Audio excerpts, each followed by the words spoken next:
AWS basics, perfect for beginners. Understand AWS fundamentals, explore career roles, and kickstart your certification journey. For IT professionals and developers, dive into cloud architecture, migrations, and advanced tools like machine learning and prompt engineering.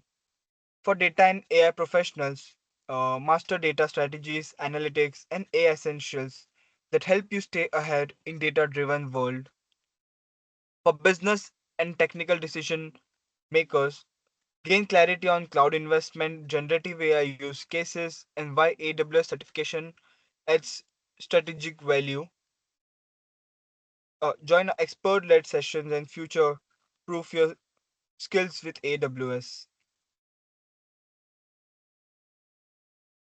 I would like to take a moment to share some information about the certification workshops we conduct at Synergetics. This webinars you have been attending are designated to give a brief overview and summary of the full course content. However, the actual course content, certification training programs for these courses run over 4 days, and we are currently offering them at a special discounted rate exclusively for webinar attendees.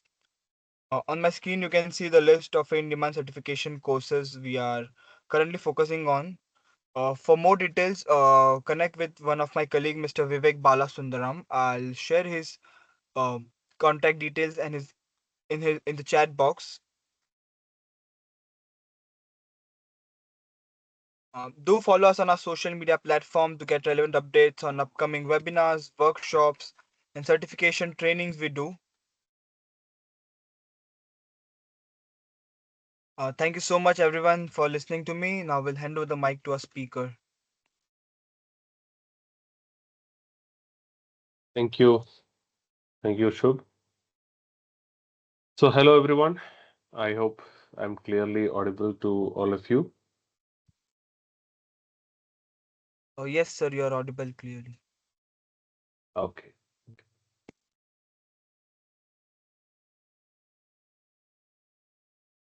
Okay, so let me share my screen.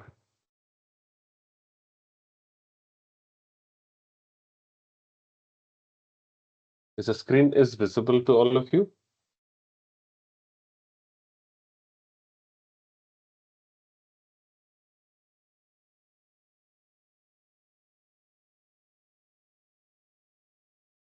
Okay, I hope the screen is visible to all of you.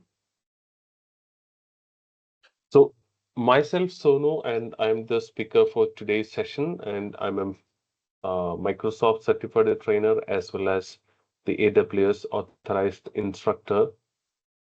So, I'm speaking about the AWS Cloud Practitioner certifications. So, in this is a discovery workshop or discovery day session from AWS. So, in this session, we will talk about the AWS Cloud Practitioner certification. In this certification, we will be covering different modules of AWS services, which primarily covers the fundamentals of AWS, compute services, global infrastructure and reliability, networking, storage and database services, security, monitoring and analytics services, pricing and support, migration and innovation, and then the preparation for the AWS Cloud Practitioner certifications. So this is a full day course. In the full-fledged session, we will cover all the 10 modules in detail. But as you know, this quick session you can consider as a kickstart for your AWS learning. In this session, we will talk about a couple of modules, which is very important and core services to start your AWS journey. So we will first start with the introduction to Amazon Web Services. In this module, we will primarily talk about the cloud computing fundamentals. What is the importance of cloud computing? Primarily, we will use the servers, databases, and other storage services to deploy our applications and services. If you are a developer, you may be building web applications or services which you need to host on a server. Organizations can use the on-premise servers to host their applications, but we lack lots of capabilities in using the on-premise servers. But when you migrate your applications to the cloud, you can, sorry, I can hear some noise. I request all of you to be on mute.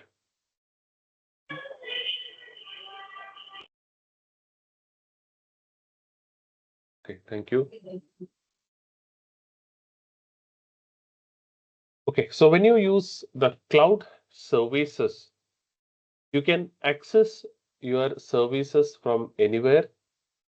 You don't need to spend a lot of money on infrastructure, which we do in on-premise deployment, because in on-premise, if you deploy your applications and services, you'll be investing a lot on purchasing the servers and other uh, components.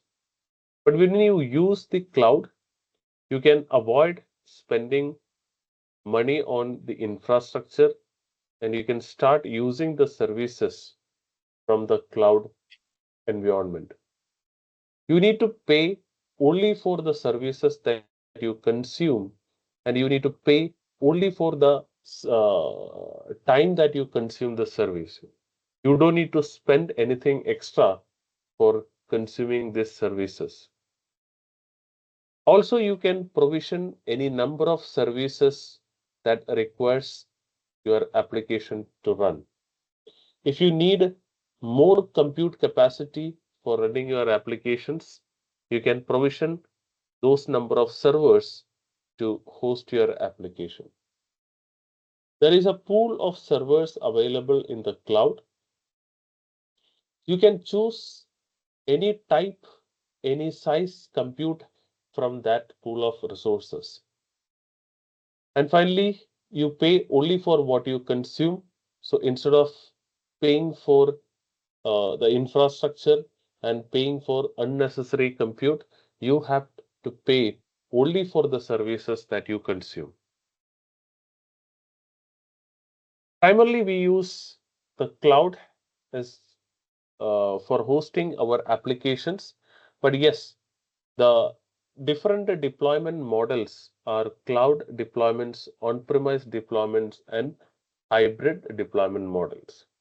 In cloud, all the applications and services we are hosting on the cloud environment, which is completely running from the cloud environment. But in an on-premise environment, we will be hosting all our databases, services, and applications from the on-premise data center. When we use the on-premise data center, it is the responsibility of the administrator to ensure the high availability, scalability, disaster recovery, backup, and monitoring of those services. But sometimes we have to use the combination of cloud as well as on-premise services. It may be because of the standards and compliance. We need to leave some services in on-premise and some other services can be moved to the cloud. So when we use a combination of cloud-based services and the on-premise services, we can call it as a hybrid environment. We can use the cloud services from various cloud service providers, but one of the largest cloud service provider is AWS, which is providing the services in more than 30 regions, and it also provides more than 200 set of services. Whether you need a compute service for hosting your application, or you need a storage service or database service, AI services, identity services, networking services, or any other type of services, you can choose the services from a list of service category.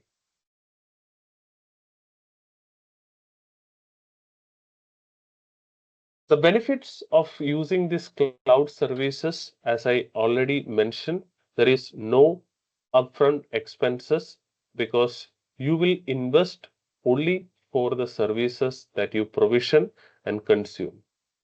And you need to pay only for the services that you consume. So the cost is a variable or cost is not fixed. So when you consume more services, you will be paying more. And when you consume less services, you will be paying less. You can choose any data center or any region to host your application. So you don't need to worry about the infrastructure and configuration. Instead of that, you can focus on the applications and customers. So where is your customer located? You can choose a nearest location to host your applications.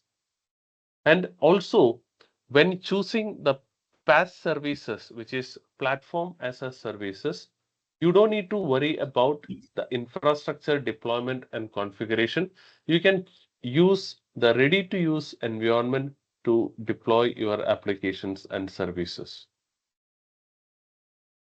So when you use the cloud, we can stop guessing the infrastructure capacity that you need.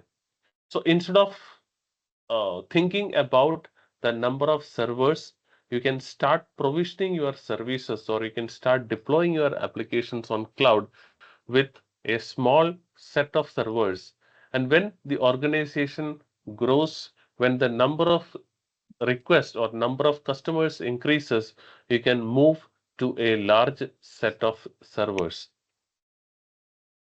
You can scale your applications and services at any point of time without spending any money on additional infrastructure.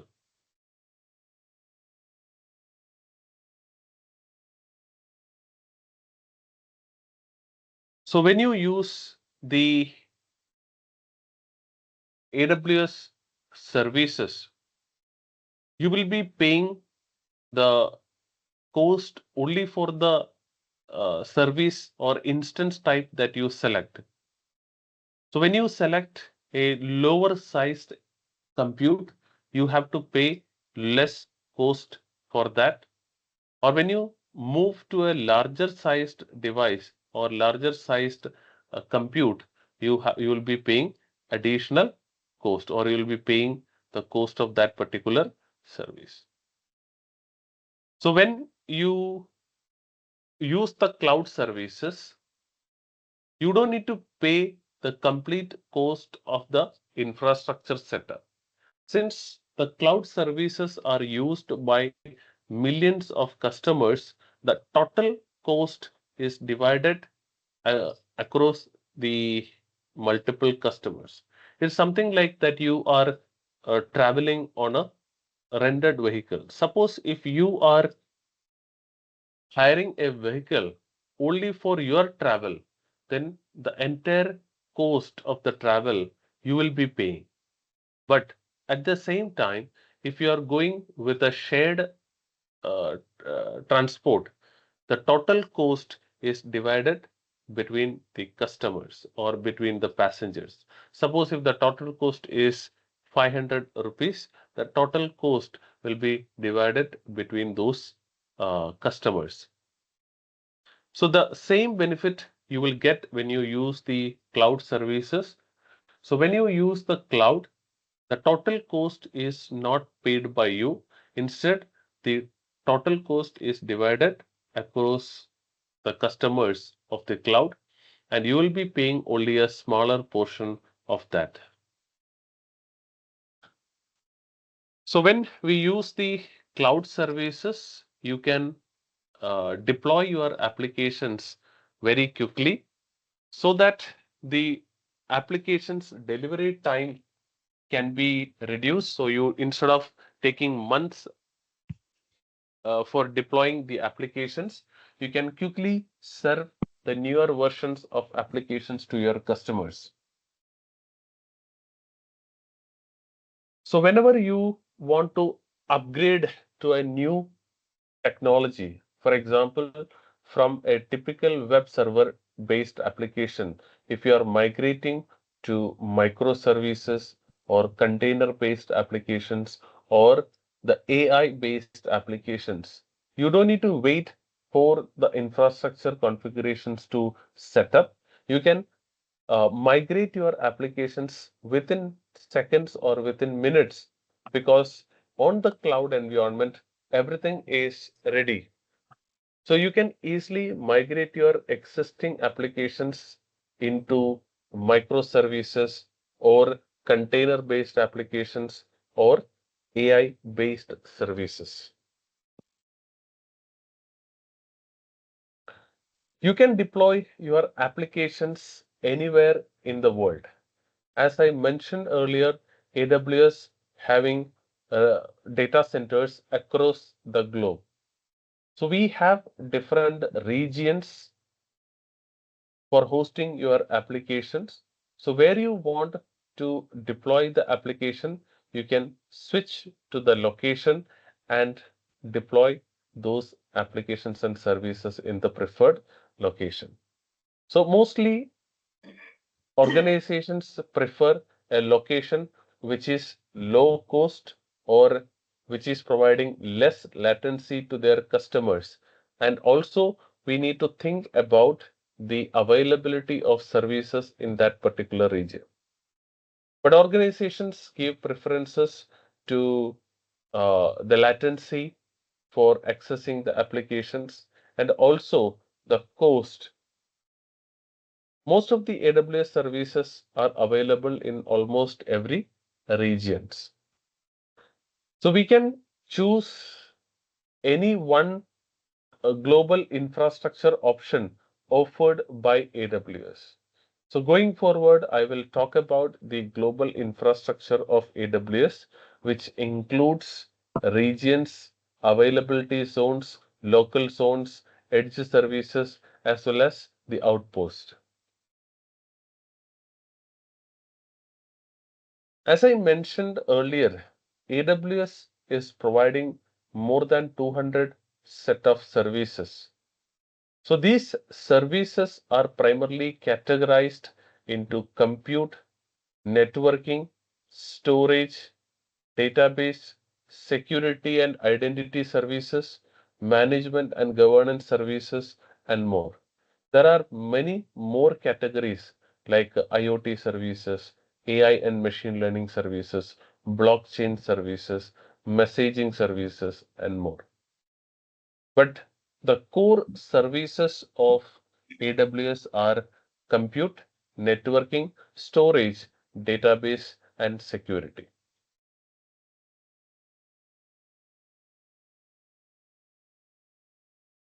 In this module 2, we will talk about the compute services.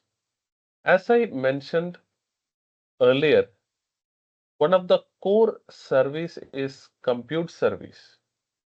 Compute service is primarily used to host your applications and other services. To deploy an application, you need a server. To deploy a database, you need a server. So for hosting your applications and databases, we can use the compute services. And AWS is providing different compute options to choose from. One of the primary compute option provided by AWS is Amazon EC2, that is Elastic Compute Cloud. Typically, we call them as instances or virtual machines. If you need an infrastructure as a service to deploy your applications on in AWS, we go for EC2 instances. Amazon EC2 instances use secure, sizable compute capacity. You can provision the virtual machines at any size that requires your application, and you will be start charged, or you will be charging only for the time the virtual machine runs.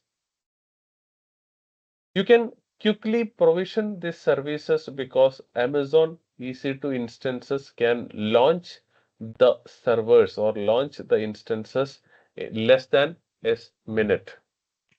So you need to pay only for the time that you consume that instances. You have different compute options available for Amazon EC2. Primarily, while creating the EC2 instance, you will be creating an instance by choosing an operating system, a compute size, the storage options for that particular compute, the networking configurations for that compute, and then simply you can launch a new instance.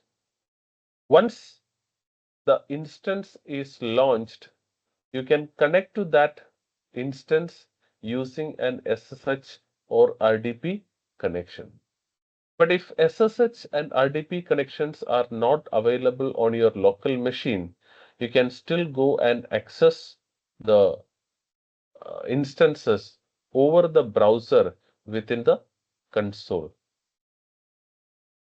Once the server is connected using SSH or RDP or the browser-based console, you can start deploying your applications and other services. As I mentioned earlier, EC2, that means the virtual machine service on AWS, provides different compute options. These instance types or compute types are general purpose, compute optimized, memory optimized, accelerated computing, and storage optimized. General purpose instances are typically used for hosting the small to medium size applications. For example, if you have to deploy a website, a simple website, or you have to deploy a small scale database application, you can go for the general purpose compute instances. These machines balances the compute and memory and networking resources. Typically, 2 CPU with a 7 GB RAM, 2 CPU with a 8 GB RAM kind of machines are available in general purpose machines. Means the CPU to memory ratio is balanced. So most of the time for deploying the small to medium applications, we prefer to use the general purpose machines. But the compute optimized machines are used when there is a high compute power required. Suppose if you are executing an application or if you want to run an application that requires more CPU, means more compute power, then you can go for the compute optimized machines. This is ideal for the compute intensive applications and batch processing workloads. Memory optimized applications are providing fast response whenever you work with the in-memory application. Suppose if an application needs in-memory operations like analytic services, where a lots of data needs to be stored in memory and processed. Such cases, we can go for memory optimized instance types. So this is best suited for the high performance databases, Accelerated computing use the hardware accelerators to expedite data processing. So when you need the high power compute like graphics for animation and AI applications, then you can go for the accelerated computing. We can also use the storage optimized computes, which offers low latency and high input output operations per seconds.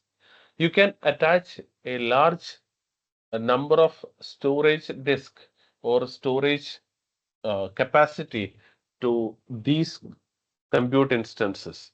So these are best suitable for large scale database services where you need to store the data at in a larger quantity, primarily like a file systems and data warehouse systems.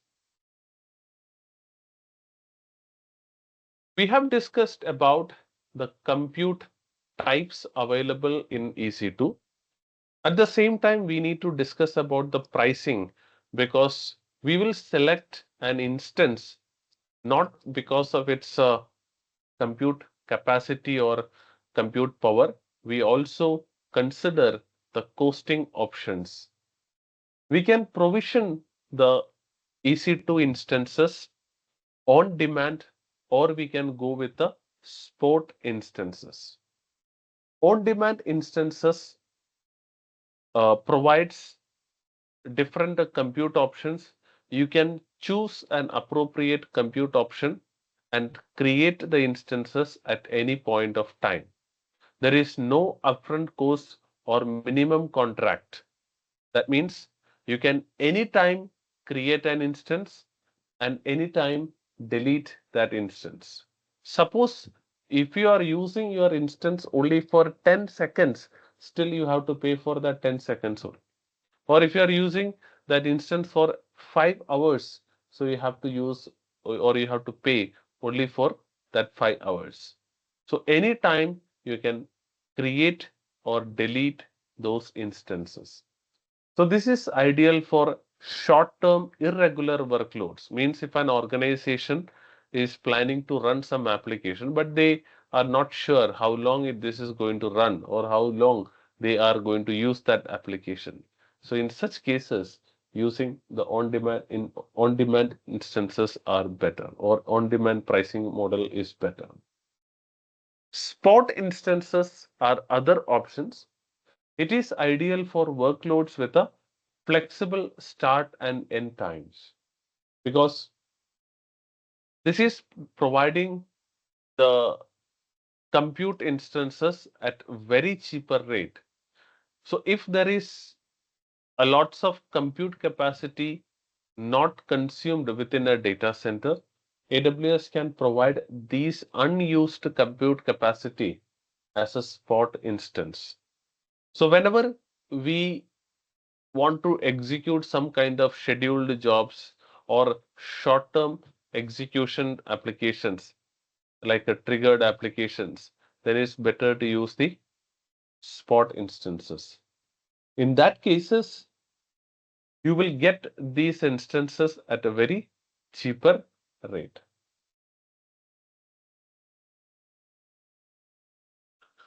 We can also go with the reserved instances or compute savings plan. So this is best suitable for large scale industries where they have a plan to run the applications and services for a longer period, mostly 1 year or 3 year.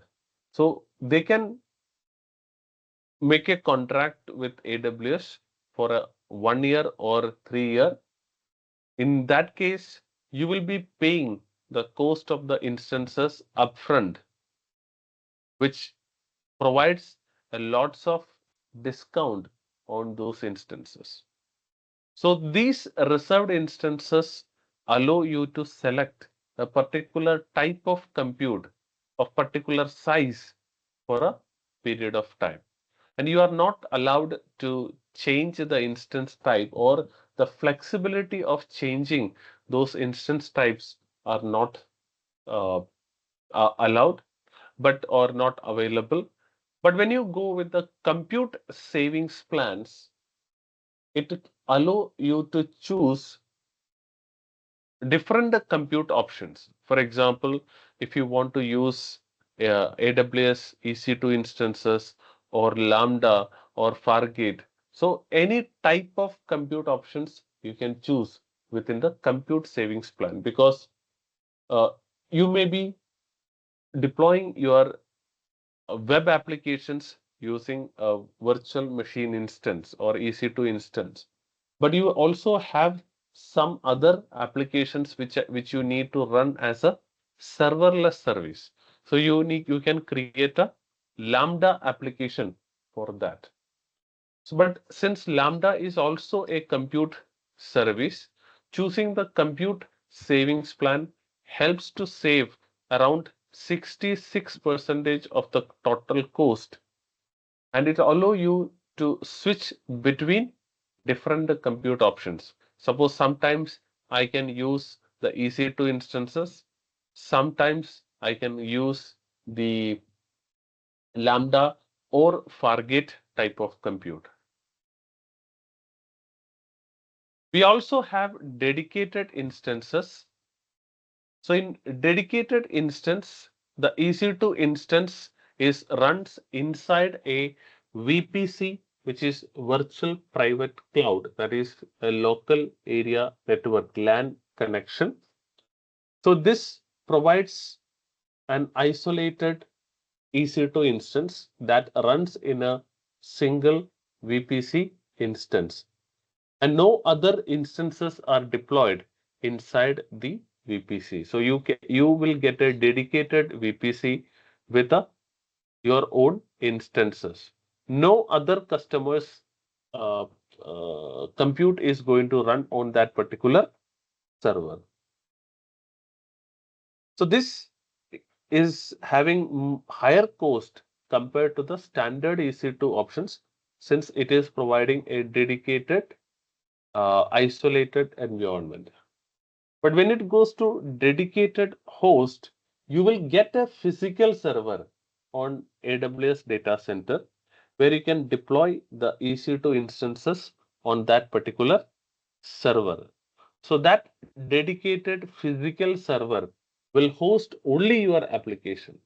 But this is much expensive but more secure compared to any other EC2 compute options, because in this dedicated host option, you will be getting a compute which is your physical machine that is only allocated to you.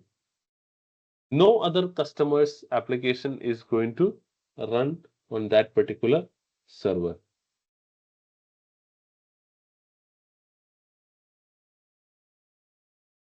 When we talk about the EC2, we also need to talk about EC2 auto scaling.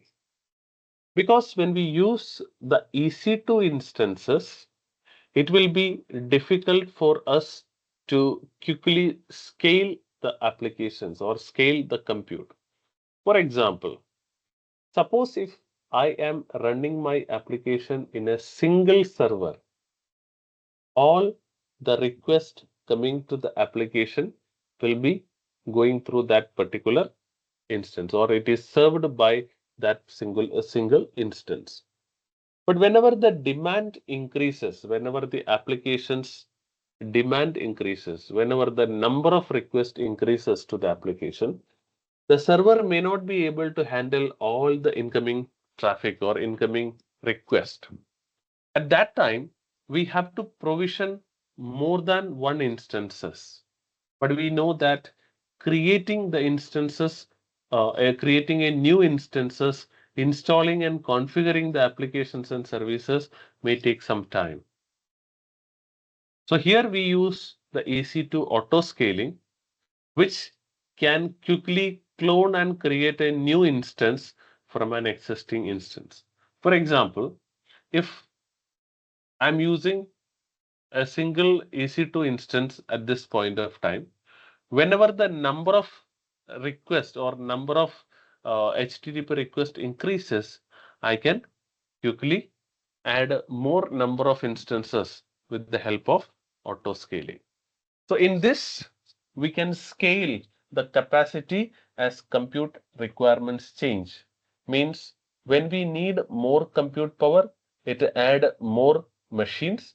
Whenever the compute power is not required, means when the number of requests received is less, and when the compute power is not required, it can release those additionally created instances. So the number of servers that we use here is flexible, because when demand increases, we use more number of servers. When the demand decreases, we use less number of servers. It can also provide the dynamic scaling and a predictive scaling. So in dynamic scaling, we will scale the number of instances based on a condition. Suppose if I don't know when the application's demand increases and demand decreases, I can go with the dynamic scaling, where I can configure a conditions. Whenever the condition is met, it immediately scale your compute. But predictive scaling means you can predict when the demand increases. For example, like a book my show kind of applications, typically whenever the new movie releases, or whenever the weekends comes, the demand increases. So Friday evening to Monday morning or Saturday night, the demand will be higher. So you can increase the number of instances only for that period. So this is a predictable scaling.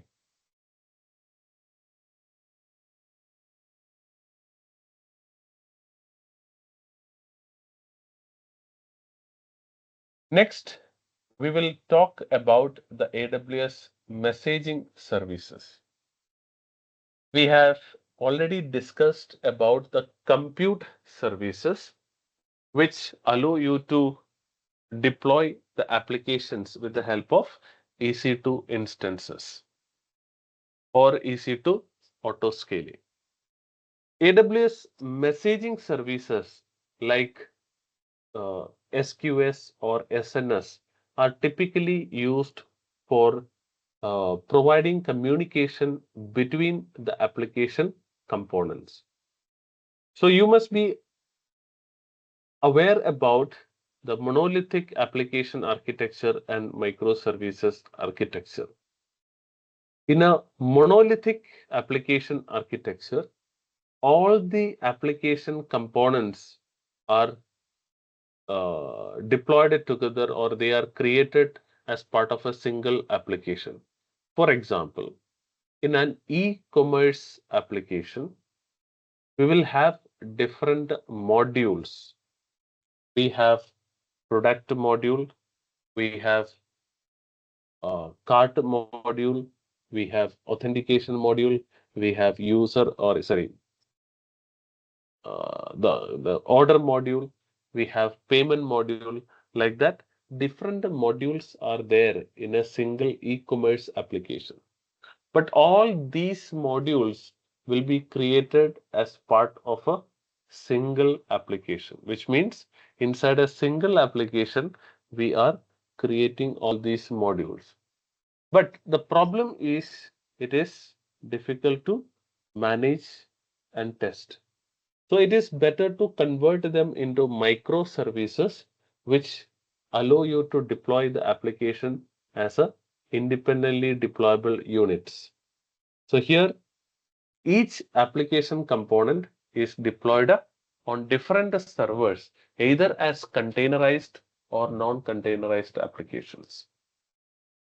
But when we deploy the applications as individual units of deployment, we also need to enable the communication between these modules, because sometimes the authentication module needs to connect with order service or checkout service or product service will be accessed by the cart service or order service. So which means one application component always needs to communicate with another application component. In that cases, how they will communicate each other, because each application is deployed separately on different instances. So in that cases, how they will communicate each other. So for that, we have different options available, and primarily used option is simple notification service, or also called SNS. In SNS service, we deploy the applications, or we deploy, or sorry, we send the messages to an SNS topic. An SNS topic is a place or endpoint which is receiving the incoming messages or published messages from the publisher, and then immediately forwarding that message to a subscriber or multiple subscriber, which means it receives the messages coming from one application and can forward this same message to one or more subscriber applications. It is also possible to store these messages inside a queue, because SNS is not going to store the messages if the subscriber is not available. But in case of event driven delivery, sorry, I request all of you to be on mute. But for event-based application delivery means within no time, I have to deliver my messages to multiple subscribers.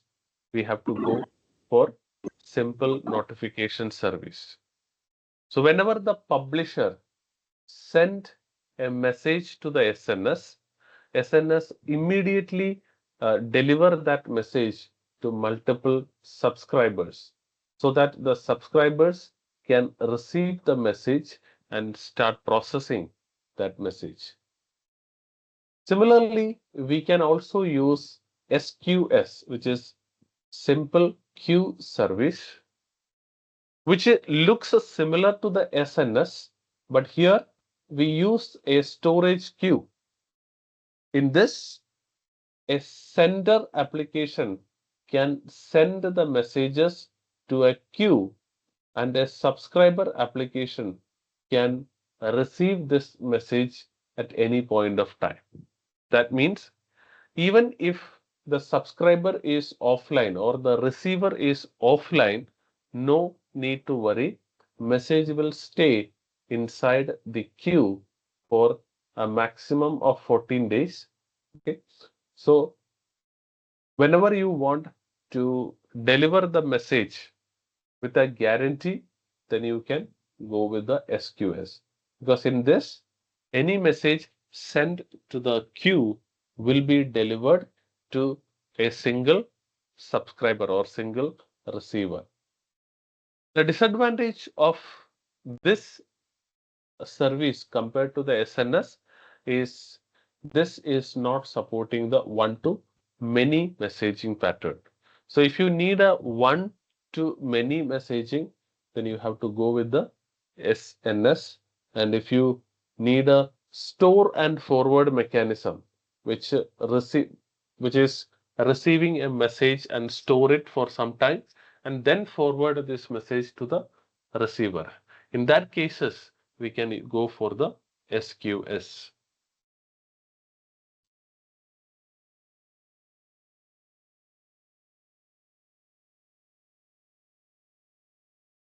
We have discussed about the compute options.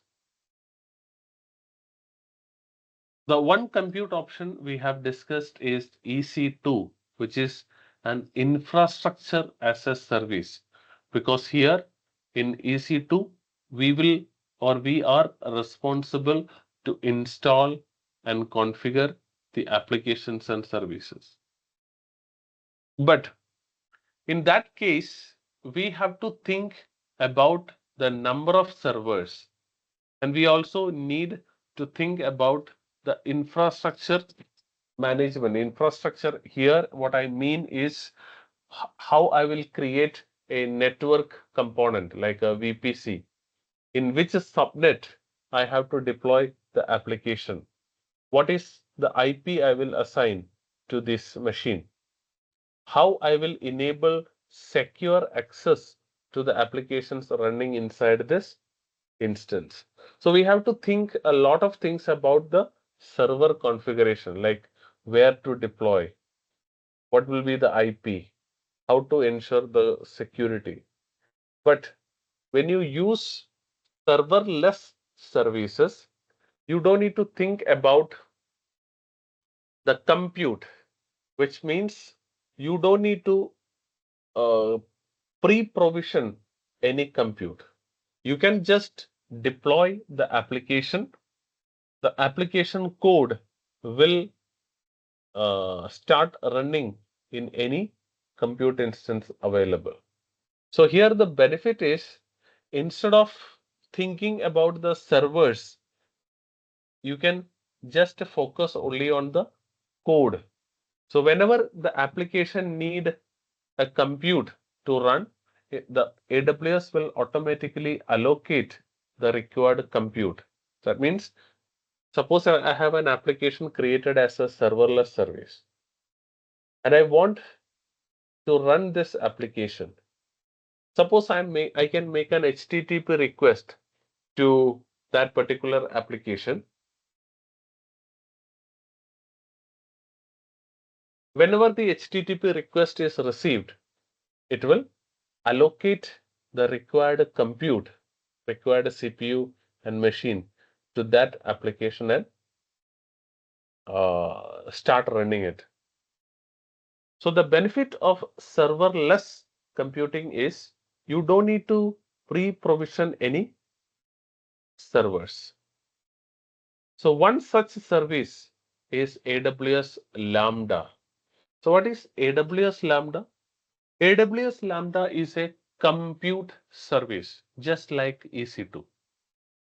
But the difference is, in EC2, you have to create a machine. You have to install the operating system and applications, configure the networking, scaling, etc., etc., etc. But in case of Lambda, no worry about the infrastructure management or the network management. You just need to deploy the application in the AWS Lambda. So whenever the request comes to the application, the Lambda engine will allocate the required machine and execute the application. Once the execution is completed, it will deallocate all the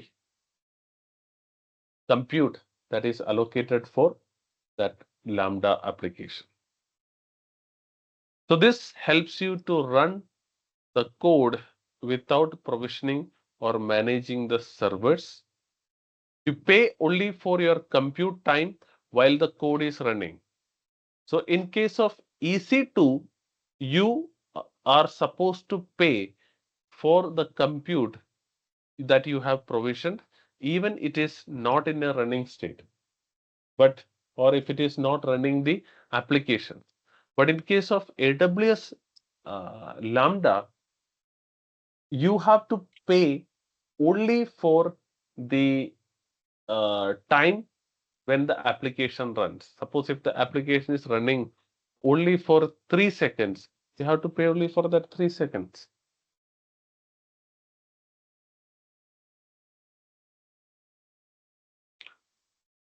AWS Lambda uses a triggering concept, which means you have to configure a trigger type.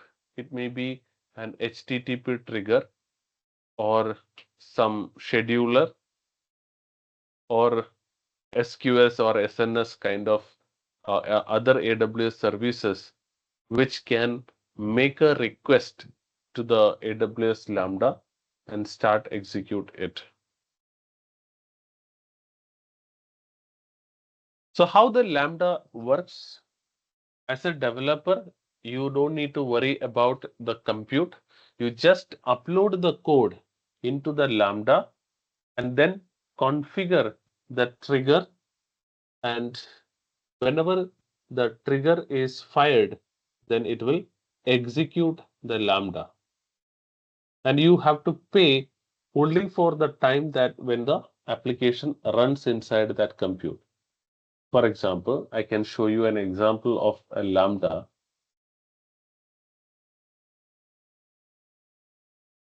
So this is the AWS console. So this is the web portal. I can start creating a Lambda. Either you can search for the Lambda or you can click on this Lambda service.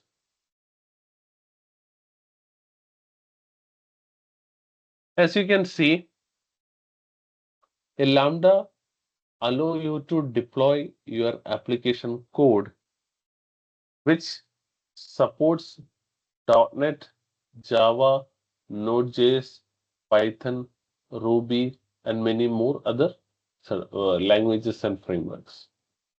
Suppose if I have to create a Lambda, I can simply click on this create a function, and either I can use a pre-created template, or means if my AWS has already created a list of solutions or templates.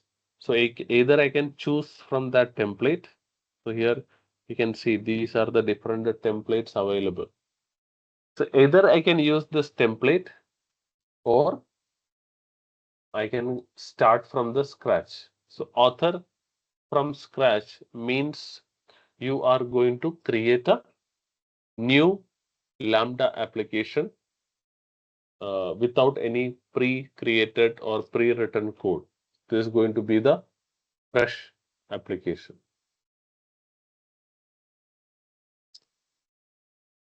First of all, I have to provide a name for this function. So I can give the name as sample lambda. Runtime, you can choose from this drop down either .NET, Java, JavaScript, Node.js, JavaScript, that is Node.js, or Python. Or also you can select Ruby and other custom and platforms. So here I can select Node.js itself. I'm selecting the Node.js as my preferred language. Below, you can see the runtime version as well as the architecture. This is an x64 and 86 machine. So this is going to allocate a compute that is having this particular architecture. And I can quickly create this function without any filling any value. As you can see, I just mentioned the name, runtime, and the architecture. That's it.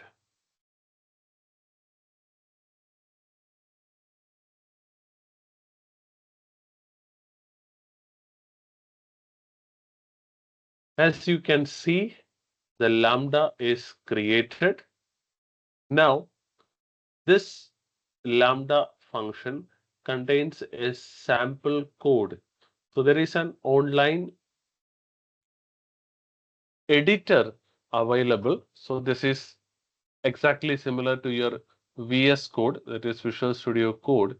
So you can either download this project to the local machine and work on um, uh, local compute, or you can directly run your applications from the cloud. That is the cloud editor you can use to build the application. So as you can see, this is a predefined code, which is just a simple function called a handler. And this function's responsibility is to return a response.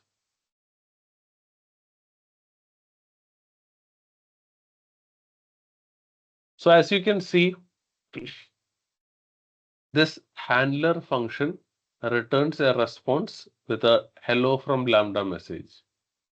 So we can first test it here. So go to test, provide a test value. So here I'm going to create a test for this particular uh, Lambda, means I want to invoke the Lambda with a test value. So I can provide the event name as my event and then provide some value and then start executing in this. Okay. So that is what we are supposed to do. But what we need to do is before we start executing this Lambda, we are supposed to configure a trigger.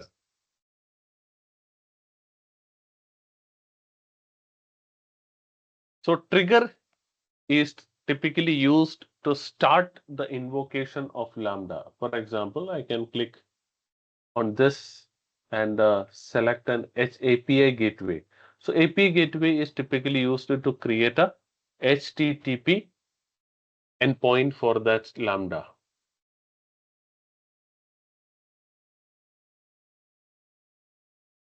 Suppose if I have to create an HTTP trigger, I can select this API gateway, select create new API, HTTP API type I can select, and I don't need any authentication for accessing this URL.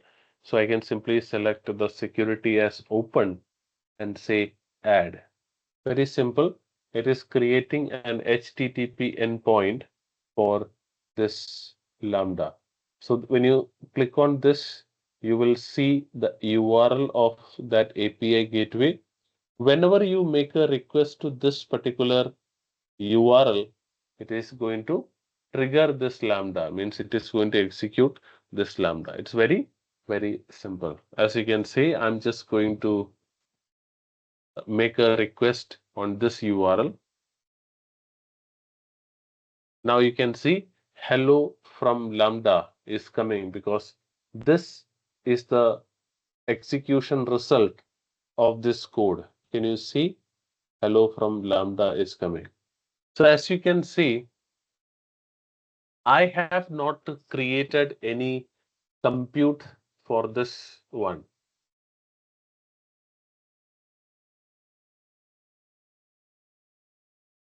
right? So this is a simple Lambda function. As a developer, you don't need to worry about creating the EC2 instance or networking or the storage configurations. Directly, you can deploy your application. So here, this is a pre-written function. If you want, you can directly modify here, or there is an option to upload your code from your S3 bucket, which is a storage service, or you can use a zip file to upload it. Okay.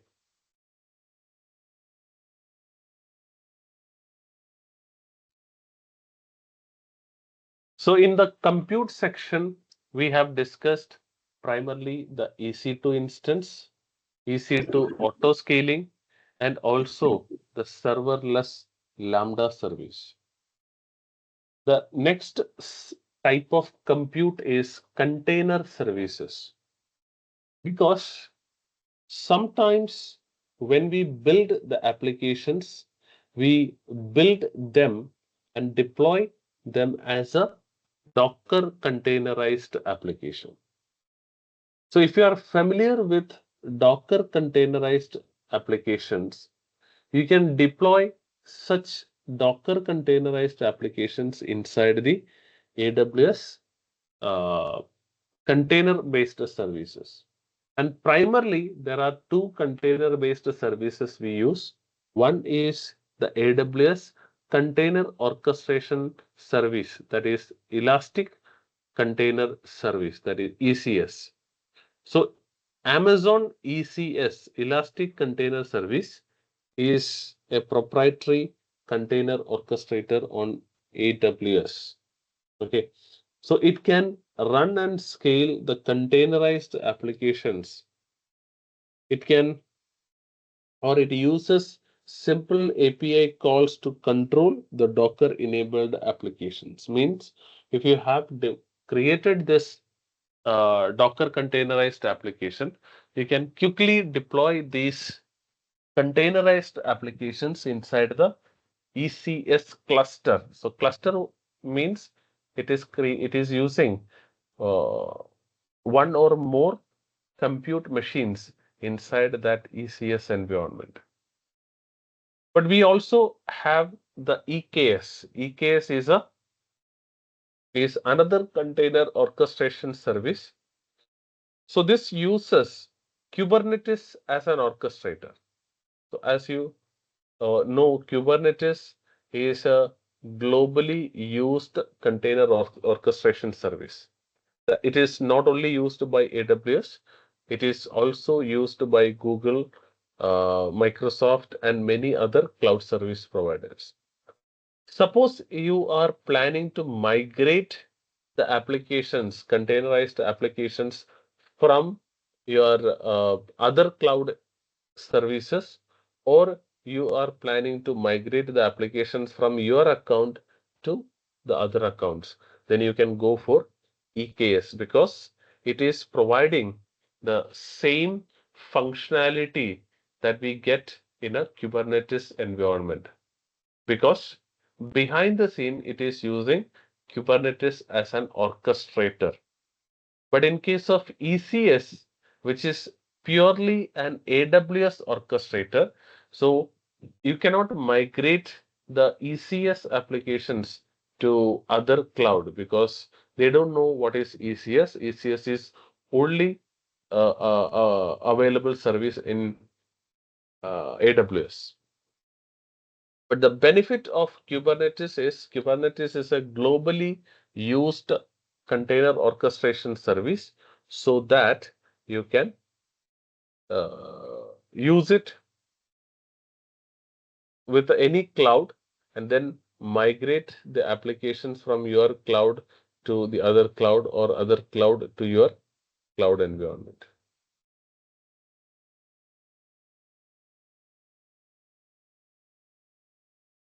AWS Fargate is also a serverless container orchestration, a serverless container service. It's a compute service only, but this is typically used inside the ECS or EKS services.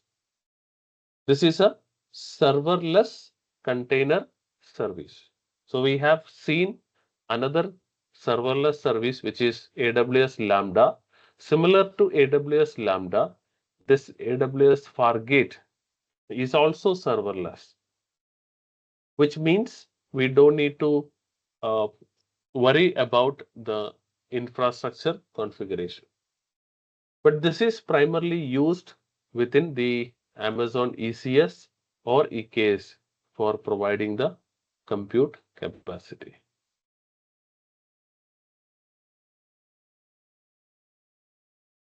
So in the second module, we have discussed a lots of compute service options like EC2, EC2 auto scaling. Then we discussed about the messaging services because whenever we deploy our applications in different environments or different compute instances, we also need to ensure how they communicate each other. And we have discussed about the serverless compute option, which is AWS Lambda. And then finally, we have discussed about the or container orchestration services, which is providing a compute cluster for deploying the containerized applications. Finally, we have discussed AWS Fargate, which is a serverless container deployment option, which we use inside the ECS or EKS. In the third module, we talk about the global infrastructure. Global infrastructure means how the AWS cloud is created, how they are managing that resources. Understand, AWS uses a concept called a region. A region is a geographic location where you can deploy your applications and services. So you can select an appropriate region from a list of available regions, because AWS is providing the services in more than 30 regions. So you can choose an appropriate region. But what is the criteria for selecting a particular region? Will you randomly select a region? No. We will primarily give focus on the compliance and data governance and legal requirements. For example, if you are trying to deploy a banking and finance application or healthcare applications, there may be some legal requirements or compliance standards, because maybe the data should not go outside the country. So suppose we are in India, suppose if there is a rule or restriction that our customer data should not go outside the India, then we are forced to select an India region. Okay. So it will select a data center from India. But the second option is proximity or latency to your customers. So your customers may be located in US or UK, but your organization is in India. So will you choose an India location which is very close to the organization, or you select US or UK which is very close to your customer? If you are planning to deploy your application, you have to think about how to reduce the latency for your customers. So you have to select a region which is very close to your customers. The third criteria or third parameter we consider is availability of services. As I mentioned earlier, not every service is available in every region. So suppose if I'm planning to deploy a particular service, it is available only in some selected locations, not the one which not in a location which is very close to us.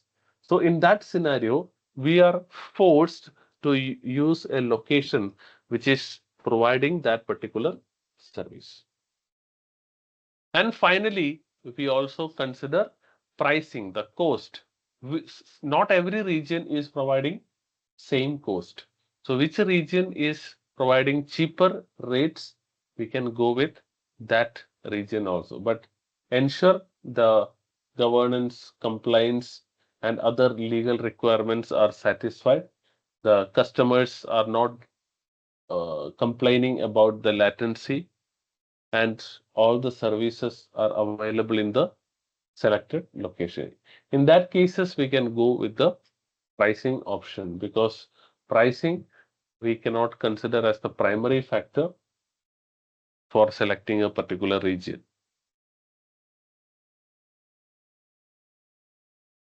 In AWS global infrastructure, inside a particular region, you can see multiple availability zones. For example, every region has a region code, something like a US West 1, US East 1, AP South 1, like that.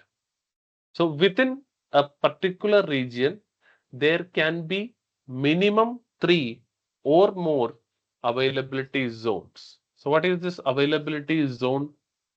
Availability zones are typically independent locations, which is a group of data centers, and they are independent from each other. Each availability zone has its own power supply and network. So the benefit is, suppose if you are planning to deploy an application into a particular region, it can replicate the data into multiple availability zones within the region. For example, if you are deploying your data in the first availability zone, as you can see here, US West 1A, this is the first availability zone. US West 1B is a second availability zone, and US West 1C is the third availability zone. Suppose if you are planning to deploy an application or service in first availability zone, you can also replicate the data into other availability zones. What is the benefit is, in case if this first availability zone goes down, still your data will not be lost, and you can still start serving your data from the other availability zones.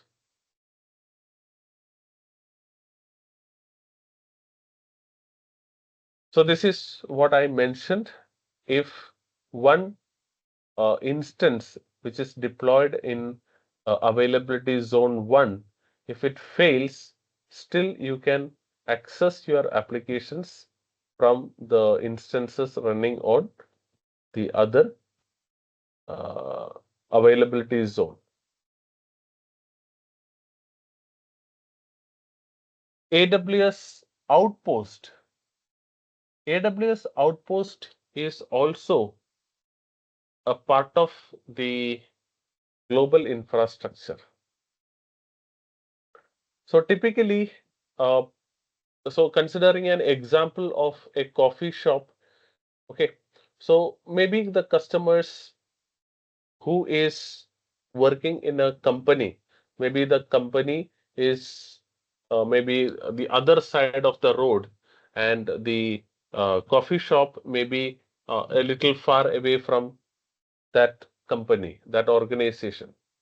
But whenever the customers or whenever the employees of that organization wants to have a coffee, they comes to that coffee shop and have the coffee. But yes, the customers can come to the coffee shop and have the coffee, but the problem is these customers don't want to leave the organization, okay, because they have lots of work spending. They don't want to walk and come to this coffee shop and have the coffee.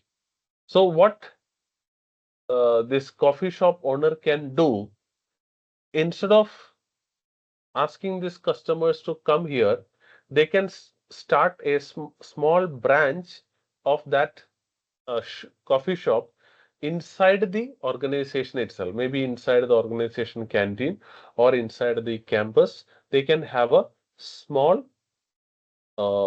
set of uh, environment of that particular coffee shop. Maybe it is not providing the full-fledged services, but at least a small coffee shop can be opened, a counter can be opened there.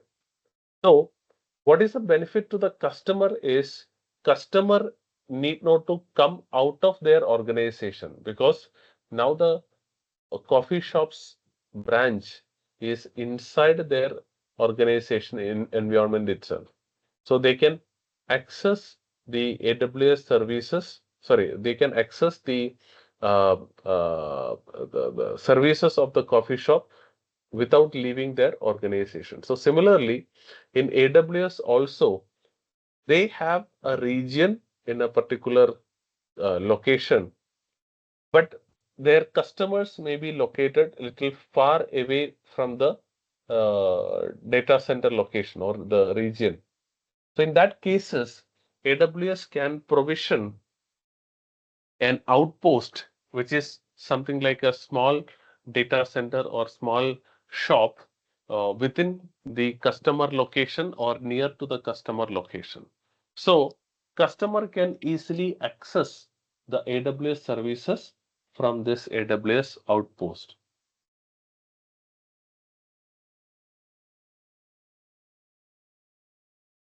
So as you see, this AWS outpost extend the AWS infrastructure and services to different locations, including your on-premise data center.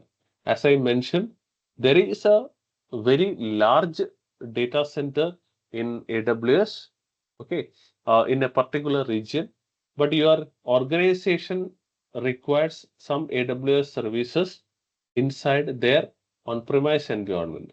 So they can create an AWS outpost inside the customer data center or on-premise location.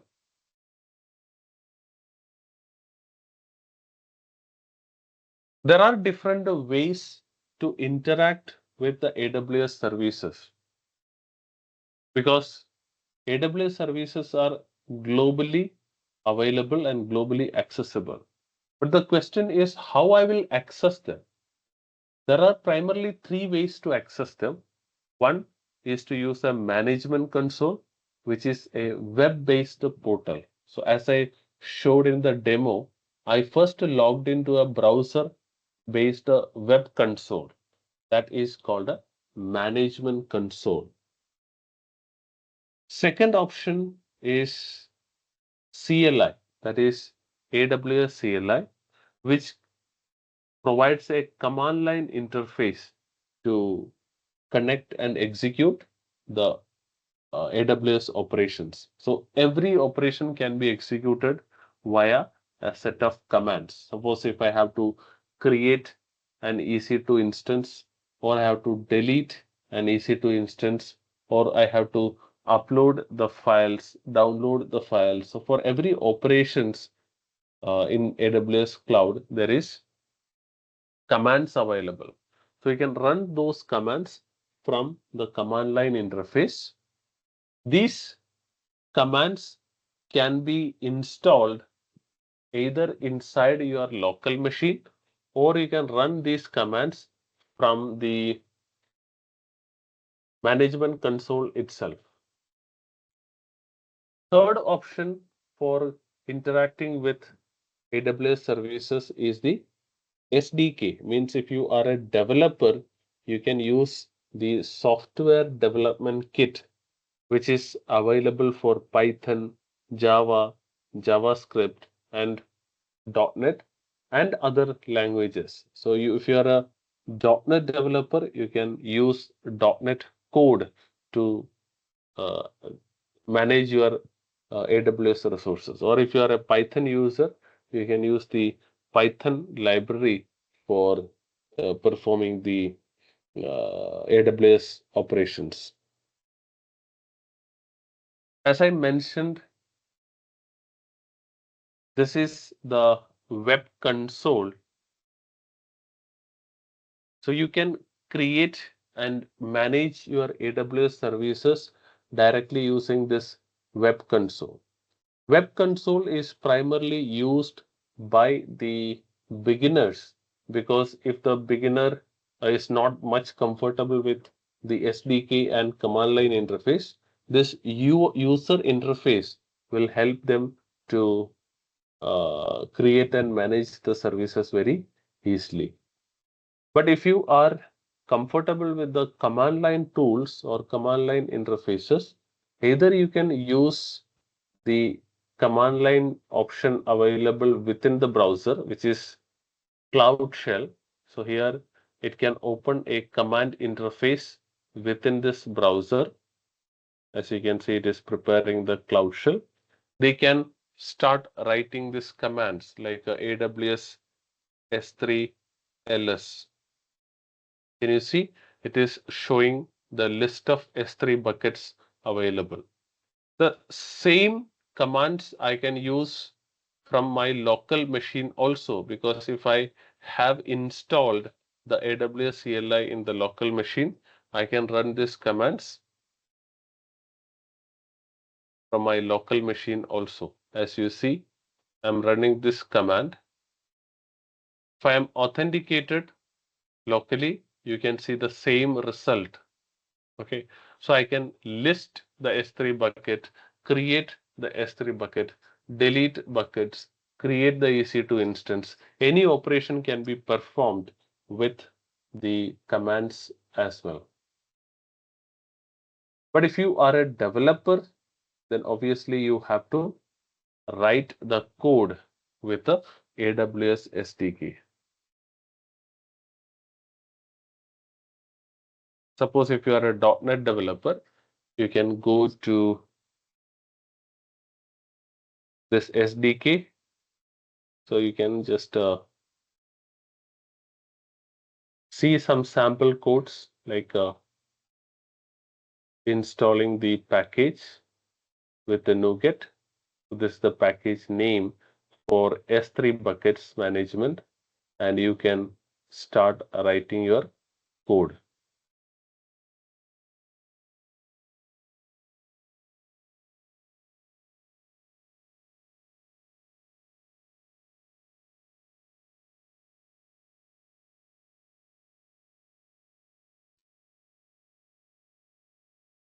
Be some sample code.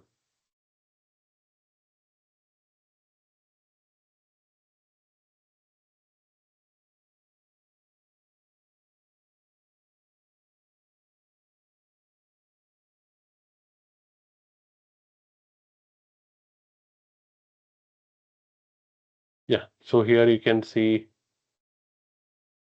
some sample code. This is the SDK.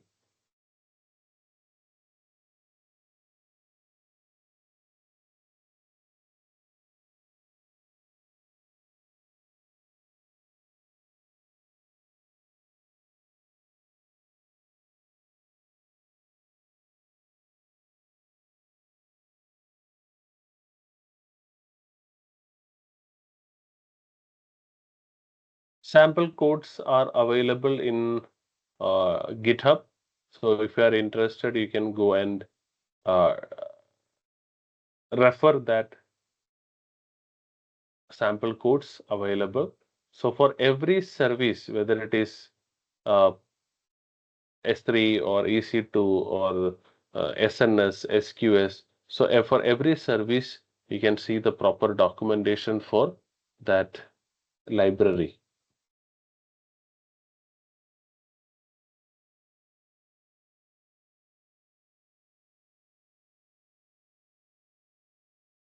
We can probably think about one more module because of the time constraint.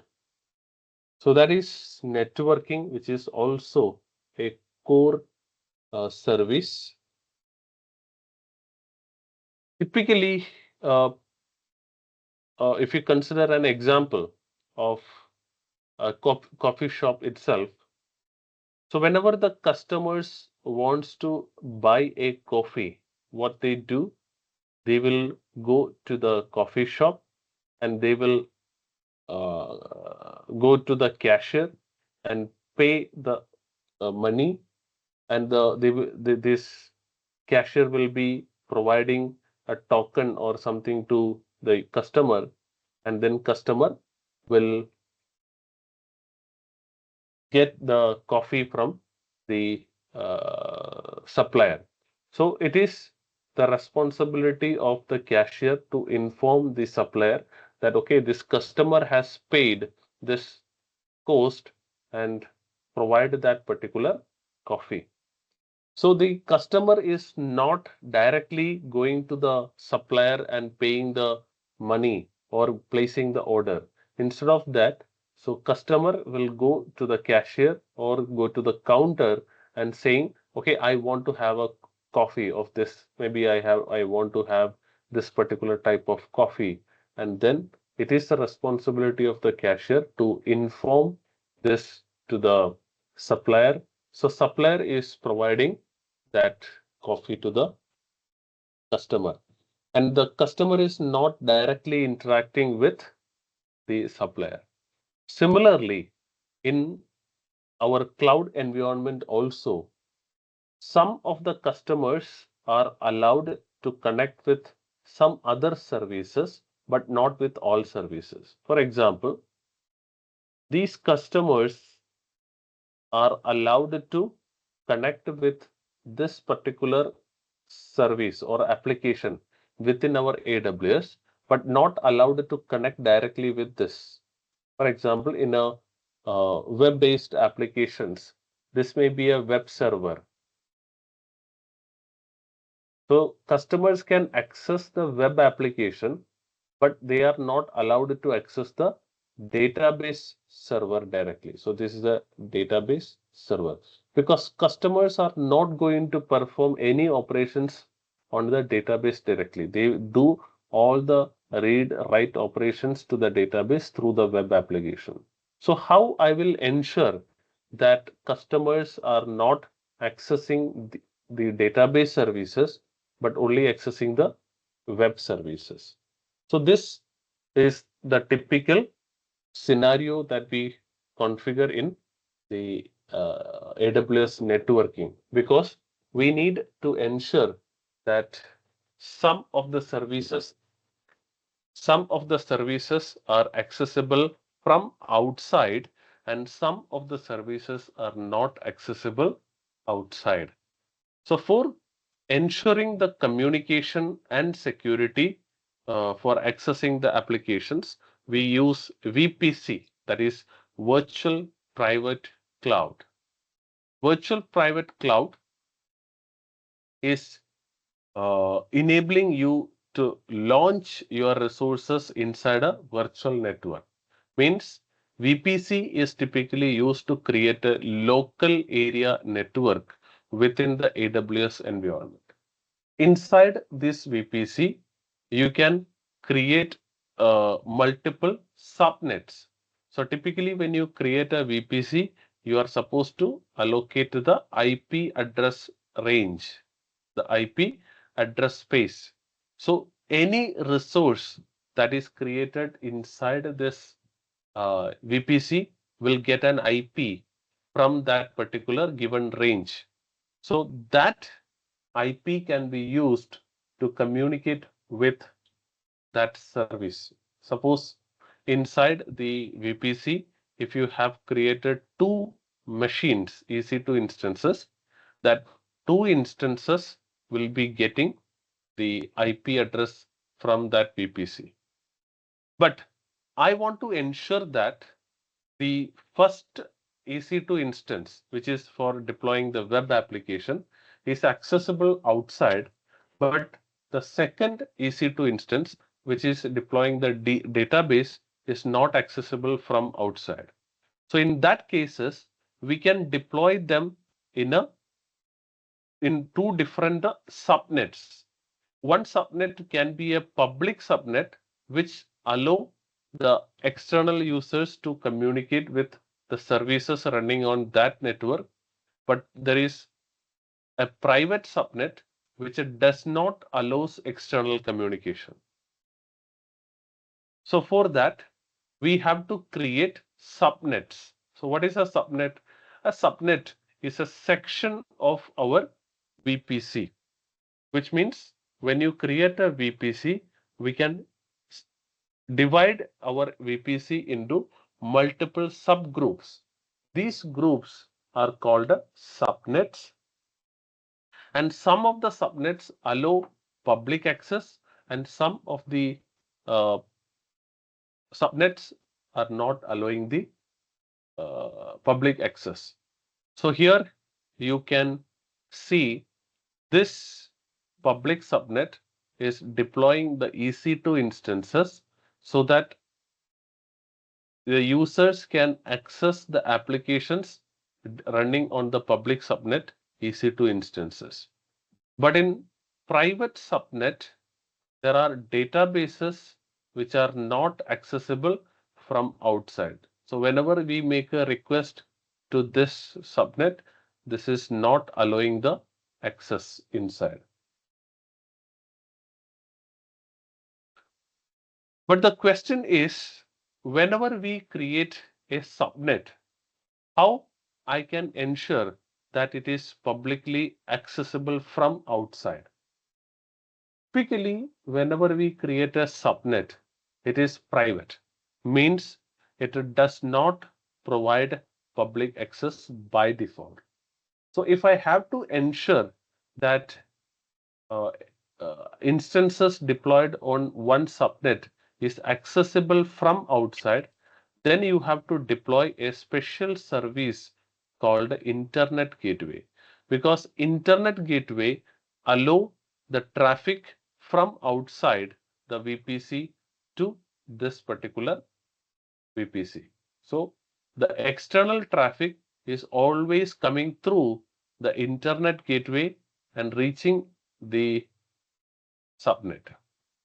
So inside this subnet, we have to update the routing table to say that any traffic coming from internet is coming through the gateway and reach the subnet.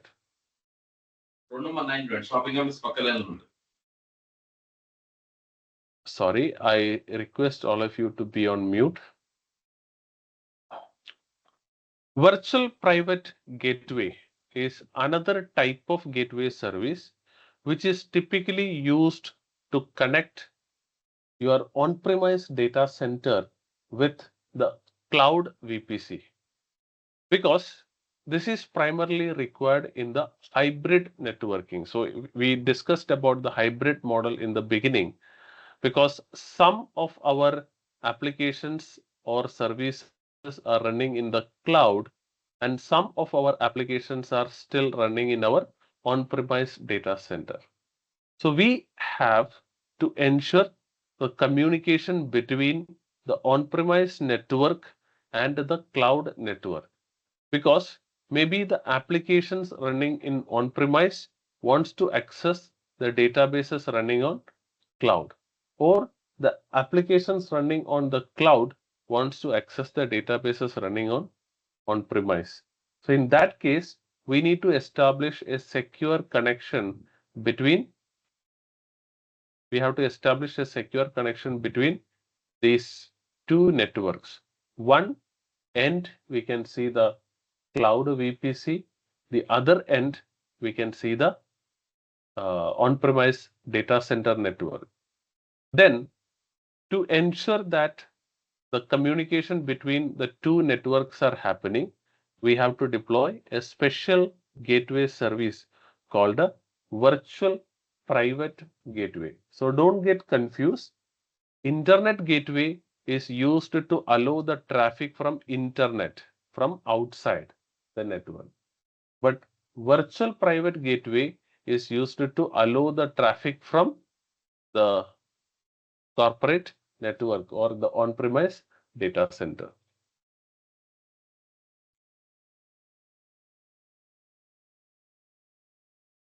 It is also possible to establish the communication between the cloud VPC and the on-premise data center via a direct connect.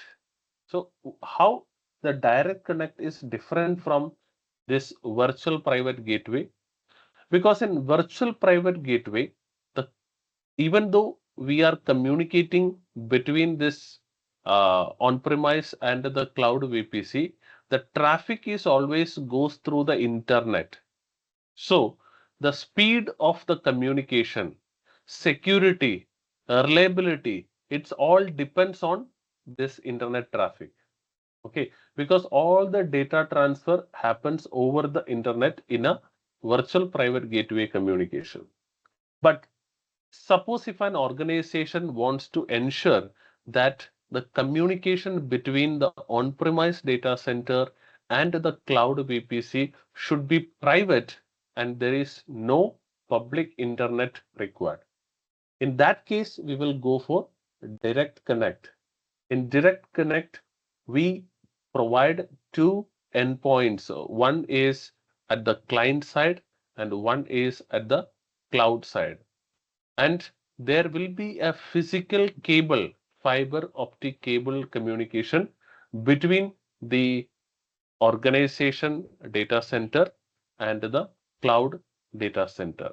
So this fiber optic cable connection is providing a secure, private, reliable communication between the on-premise and the cloud.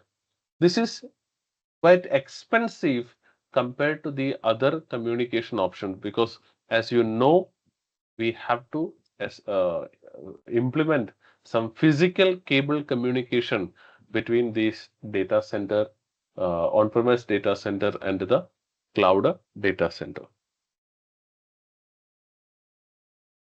So here also we will deploy a virtual private gateway, but this virtual private gateway is using a AWS Direct Connect endpoint because the traffic is not coming from internet. The traffic is coming from this AWS Direct Connect endpoint, and at the client side we will use a customer or partner router, means a physical device which is physically connected with the cable.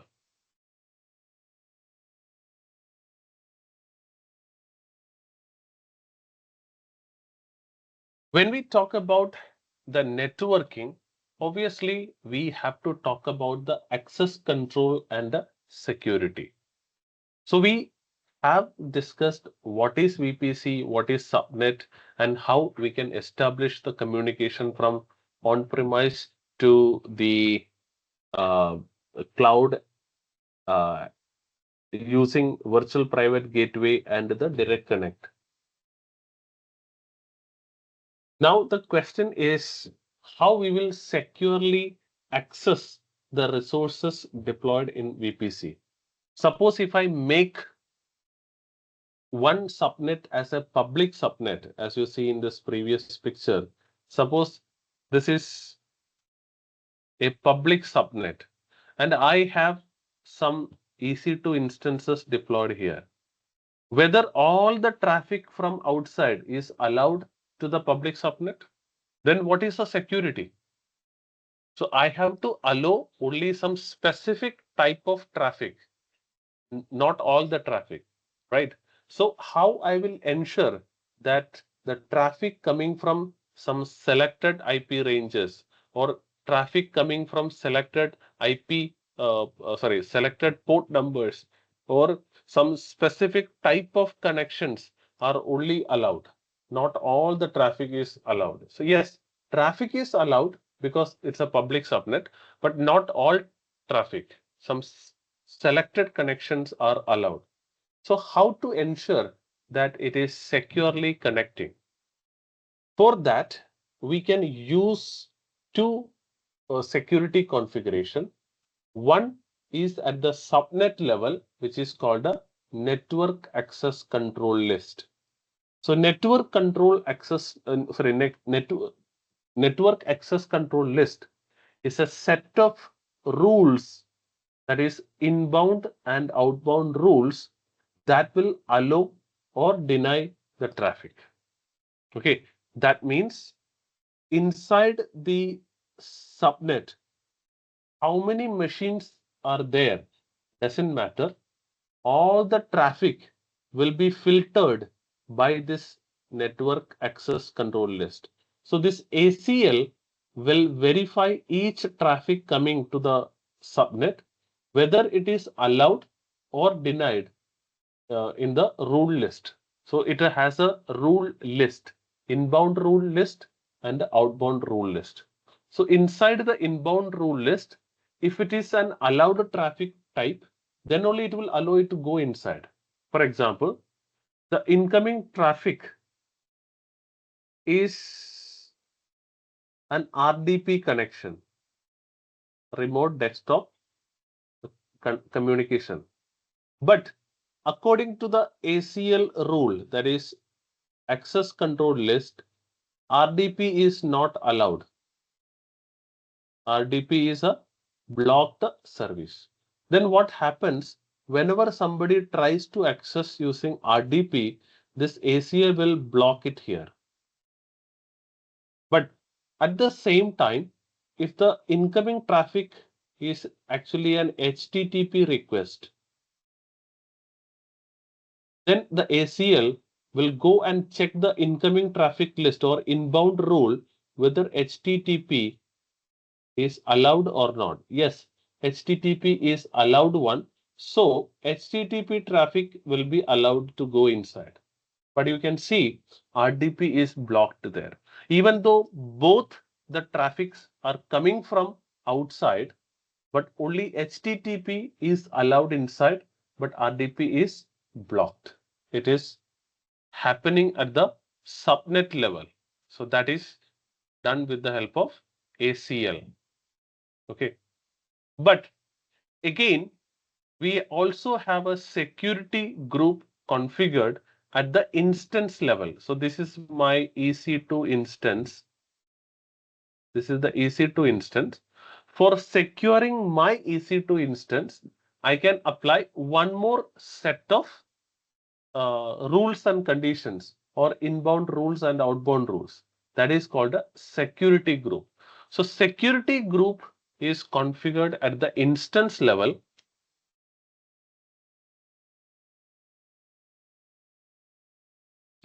which will filter the traffic again at the instance level. That means even though the ACL is allow the traffic, okay, suppose the HTTP traffic is allowed in ACL, so it will come inside, but before it is entering inside the EC2, there is a security group applied. Okay, this is the security group. So it will first go and check here at the security group whether HTTP is allowed or not. If it is not allowed, it will be blocked there.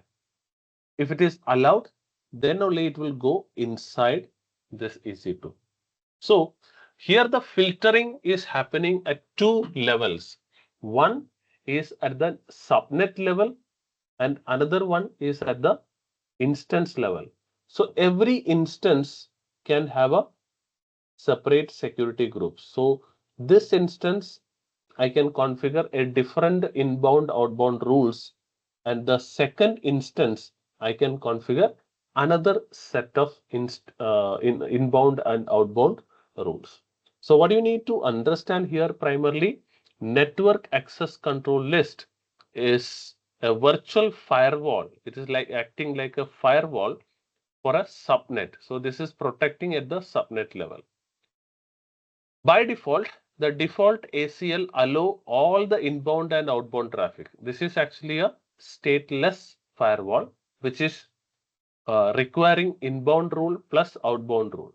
So by default, the ACL which is configured in the network allow all the incoming traffic and all the outgoing traffic.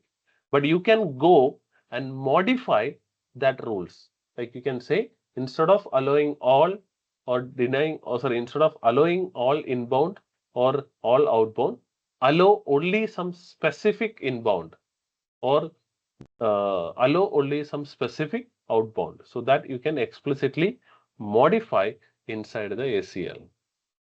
Okay. Security groups are the second level of protection. A security group is a virtual firewall for an EC2 instance. So this is for protecting a single instance. Okay. By default, a security group deny all the inbound. So this is stateful. Stateful firewall means if you are configuring an inbound rule, automatically the outbound rule is configured. For example, if you write an inbound rule for allow the HTTP traffic, so automatically HTTP outbound is allowed. But in ACL, it is not like that. Inbound is allowed, then outbound is denied. You have to explicitly allow outbound also in case of ACL. But in security group, if the incoming traffic is allowed, then outgoing is automatically allowed. So that means if HTTP incoming allowed, okay, then obviously HTTP outbound is allowed, or RDP inbound is allowed. Obviously, RDP outbound is allowed because it is a stateful firewall. But by default, the security group blocks everything. So you have to explicitly write the rules for allowing the traffic. Okay, so since the time is less, I'm not getting into the next module. So in this session, we have discussed primarily about the AWS networking, or sorry, the cloud models. Then we have discussed about the compute services, primarily the EC2 auto scaling, then Lambda container services like EKS and ECS, and the serverless container service, that is Fargate. Then we have discussed about the global infrastructure, that is what is a region, what is availability zone, outpost, and how to interact with the AWS services using management console, then command line interface, and also SDK. Then we have discussed about the networking services. In networking services, we have discussed primarily the VPC. What is VPC? What is a subnet? And how the instances deployed inside the subnets are accessible from outside with the help of an internet gateway, and how the resources deployed in subnets can be accessed from the on-premise services securely with the help of virtual private gateway or direct connect. Then we have discussed about the security for the network. Primarily, security can be applied at two levels. One is at the subnet level using a stateless firewall called the Network Access Control List in ACL, and that is by the default NACL is providing in all inbound and outbound traffic, but we can explicitly modify that to allow or deny some specific traffics. Second level of protection is at the instance level using the security group, which is a stateful firewall that by default denies every traffic. But if you need to open a traffic to the instance, then you have to write the inbound rule. When you write the inbound rule, by default, it is allowing the outbound traffic because it's a stateful firewall.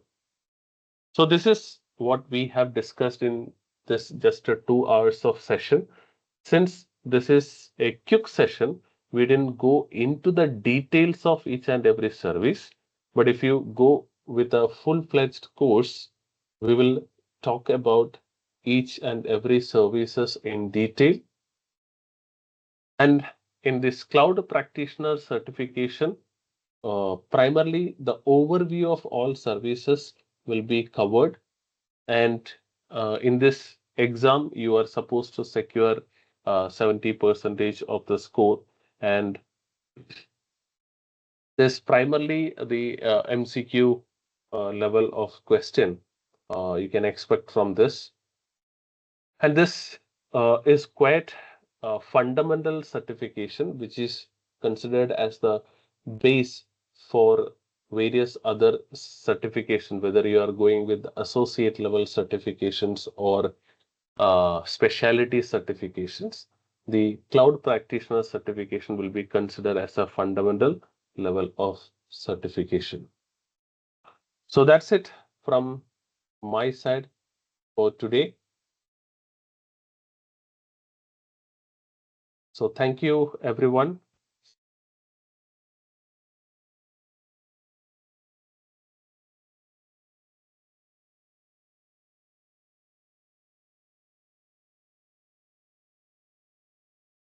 Thank you so much, everyone, for attending this session. Please do give your feedback if you like this session. Shared the link chat box. If you are done sharing the feedback, you can end the session. Please do make sure you fill the feedback if ending the session. Be really helpful. Thank you.